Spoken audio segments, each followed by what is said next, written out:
Definisi dan pembahasan. Pertama ada model sederhana, kedua ada metode rata-rata, ketiga metode pemulusan dan eksponensial, keempat keterbatasan dan kekuatan eksponensial, kelima kegunaan bagi manajemen.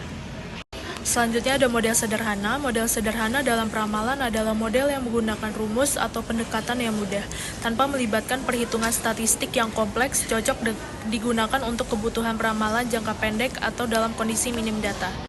Contoh model sederhana, naif method atau metode naif menggunakan data periode terakhir sebagai ramalan periode berikutnya. Contoh, jika penjualan bulan Januari sama dengan 100 unit, maka peramalan Februari juga 100 unit. Moving average atau rata-rata bergerak digunakan untuk meratakan fluktuasi jangka pendek dan mengidentifikasi tren jangka panjang. Cocok untuk data tanpa tren atau musiman. Weight moving average atau rata-rata bergerak tertimbang, contohnya data terbaru lebih relevan diberi bobot lebih besar. Selanjutnya di sini ada metode rata-rata atau bisa disebut dengan average method. Metode rata-rata adalah salah satu teknik peramalan statistik paling dasar yang digunakan untuk memprediksi nilai di masa depan berdasarkan nilai rata-rata historis. Untuk jenis-jenis sendiri, yang pertama ada simple average atau biasa disebut rata-rata sederhana. Digunakan bila data bersifat stabil, tidak ada tren atau musiman. Yang selanjutnya ada cumulative average atau rata-rata kumulatif, digunakan dalam proses produksi atau kontrol kualitas, contohnya mengetahui rata-rata untuk pengerjaan tugas dari waktu ke waktu secara kumulatif. Dan selanjutnya yang terakhir itu ada moving average, itu juga sebagian dari model sederhana, sudah dijelaskan dari yang sebelumnya. Dan yang selanjutnya ada kelebihan dan kekurangan. Yang pertama, kelebihan, mudah digunakan atau dipahami, cocok untuk data yang tidak menunjukkan tren atau pola musiman. Dan yang terakhir, berguna sebagai benchmark atau tolak ukur awal sebelum menggunakan model yang lebih kompleks. Dan yang kekurangan, yang pertama, tidak bisa menangkap tren naik atau turun pola musiman. Yang kedua, kurang akurat jika data digunakan sangat fluktuatif atau tidak stabil. Dan yang terakhir, tidak cocok untuk peramalan jangka panjang. Selanjutnya ada metode rata-rata atau average metode. Metode pemulusan dan eksponensial atau exponential smoothing adalah salah satu teknik peramalan atau forecasting dalam analisis data deret waktu atau time series yang digunakan untuk memperkirakan nilai di masa depan berdasarkan data historis dengan memberikan bobot lebih besar pada data terbaru. Lalu jenis-jenis pemulusan eksponensial, yang pertama ada single exponential smoothing atau SES, yaitu cocok untuk data tanpa tren di musiman dan rumusnya sebagai berikut.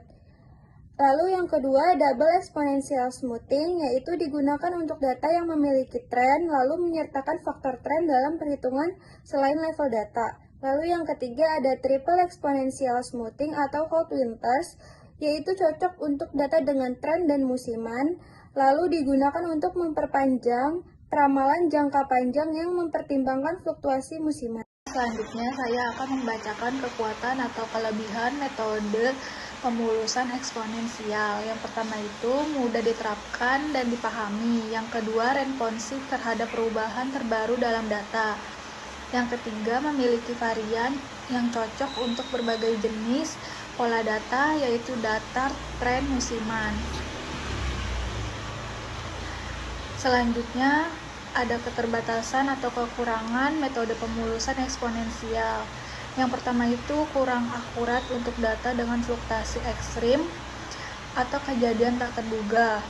Metode ini mengandalkan pola masa lalu, sehingga jika terjadi lonjakan atau anomali tiba-tiba, misalnya pandemi atau krisis, hasil pengramalannya bisa sangat meleset. Yang kedua yaitu tidak mempertimbangkan variabel eksternal.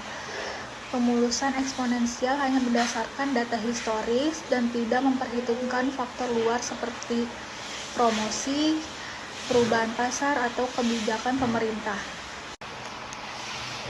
Yang ketiga, pengaturan parameter smoothing bersifat subjektif. Nilai A konstanta pemulusan sangat berpengaruh terhadap hasil, dan jika tidak ditentukan dengan tepat, hasil peramalan bisa menjadi bias atau lambat merespon perubahan. Yang keempat, single exponential smoothing tidak cocok untuk data dengan tren atau musiman. Jika data memiliki pola naik atau turun, pola musiman, metode ini akan menghasilkan estimasi yang kurang akurat karena hanya mempertimbangkan level bukan tren atau musiman.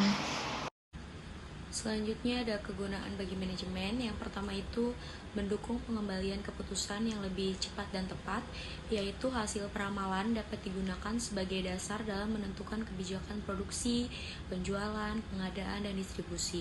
Nah, yang kedua itu ada mengoptimalkan perencanaan dan pengendalian operasional. Jadi di sini manajemen itu dapat meminimalkan overstock dan kekurangan barang dengan memperkirakan permintaan secara lebih akurat. Nah, yang terakhir itu ada menghemat biaya dan waktu. Jadi di sini karena metode ini relatif sederhana, manajemen tidak perlu investasi besar dalam sistem peramalan kompleks, namun tetap mendapatkan insight yang bermanfaat.